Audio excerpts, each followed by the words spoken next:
बिस्मिल्लाहिर्रहमानिर्रहीम। अस्सलाम वालेकुम। अल्लाह की मोहब्बत में दुनिया भर की मोहब्बत छुपी हुई है।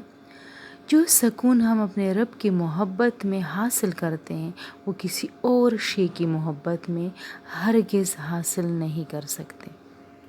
किसी शख्स ने हुजूर सल्लल्लाहु अलैहि वसल्लम से पूछा, जन्नत कितना दूर है? जन्नत 2 कदम पर है। पहला कदम नफ्स पर रख दो, दूसरा जन्नत में। हुजूर अकरम सल्लल्लाहु अलैहि वसल्लम ने फरमाया, ए अल्लाह, दुनियावी ज़िंदगी तो ज़िंदगी नहीं, ज़िंदगी तो आखिरत की है। अल्लाह ताला ने फरमाया, और अपने रब के नाम को याद करते रहा कीजिए और हर तरफ से लातल्लुक़ होकर इन्हीं की तरफ मुतवज्जह रहिए।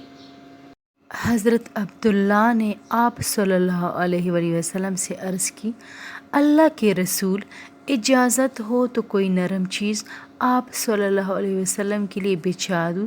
आप सल्लल्लाहु अलैहि वसल्लम ने फरमाया, मुझे दुनिया से क्या गरज, मेरी मिसाल उस मुसाफिर की है जो तपती दोपहर में ज़रा सी देर सस्ताने के लिए किसी सायादार दरख्त के नीचे बैठ जाए और फिर आराम करके चल दे।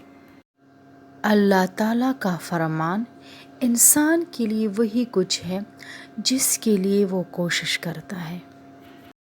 नाकाम कौन है? जिसका राब्ता अल्लाह के साथ हो वो नाकाम नहीं होता।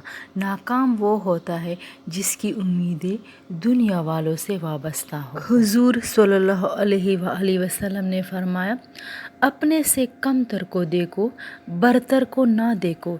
इसका नतीजा ये होगा कि तुम अल्लाह ताला की नेमतों को हकीर ना जानोगे। मेरी नेक्स्ट वीडियो का इंतज़ार कीजिए। अल्लाह हाफ़िज़।